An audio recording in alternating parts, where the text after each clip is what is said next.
So you join me today in a 1983 Mercedes-Benz SL 500. This particular Mercedes-Benz SL is called the R107 and it ranged from 1971 to 1989, which is a whopping 18 years. And 18 years is a crazy long time for a sports car to be in production. And it's actually second only to the G-Wagon in terms of production run for Mercedes-Benz.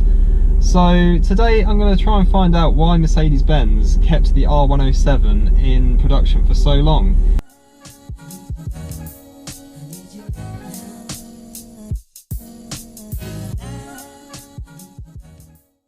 Now the R107 originally came out in 1971 and Mercedes just threw everything they had into it. So it came with disc brakes all round, had ABS, which was one of the first cars with ABS, and it came with also a really durable mix of inline sixes and V8s.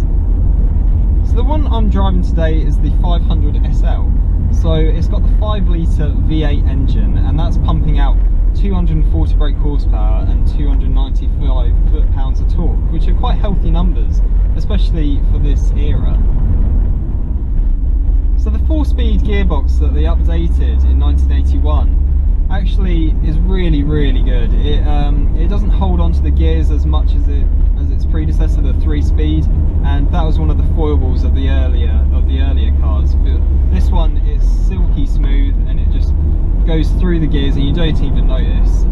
In the earlier cars it might feel like Thor's sort of hammering in each gear, but in this one honestly it's just silky smooth and you barely notice what gear you're in. I think I'm in 4th maybe, I don't know, because it's so smooth, and it's just another thing that you don't worry about.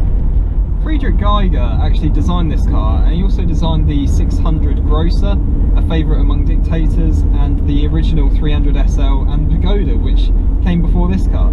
So he had quite a CV before making this car, and you can really tell because there's just lashings of chrome everywhere. There's chrome here on the air vents, there's chrome in the middle here, there's chrome on the door liner, there's chrome handles, there's chrome here, there's chrome everywhere on the outside. And you might think, oh, that's overdone it a little bit, but I personally think that it really suits the car and it gives you a really timeless look.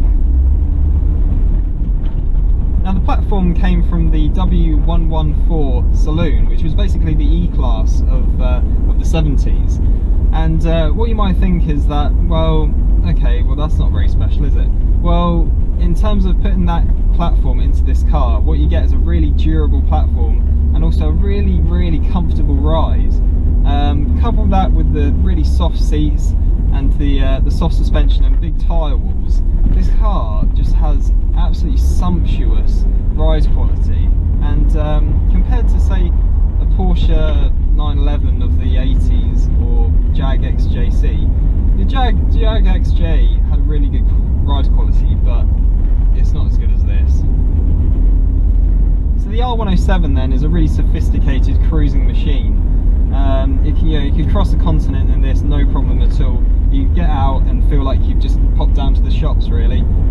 It's unbelievably comfortable, and it may not be the most driver-focused car because the steering is very light. It was one of the first cars with power-assisted steering, and coupled that with a massive steering wheel, which used to help people without power-assisted steering, and put those two together and you get a very floaty steering feel, which really makes it sort of quite a comfortable steering input. But if you want to attack any corners, probably just best driving something else.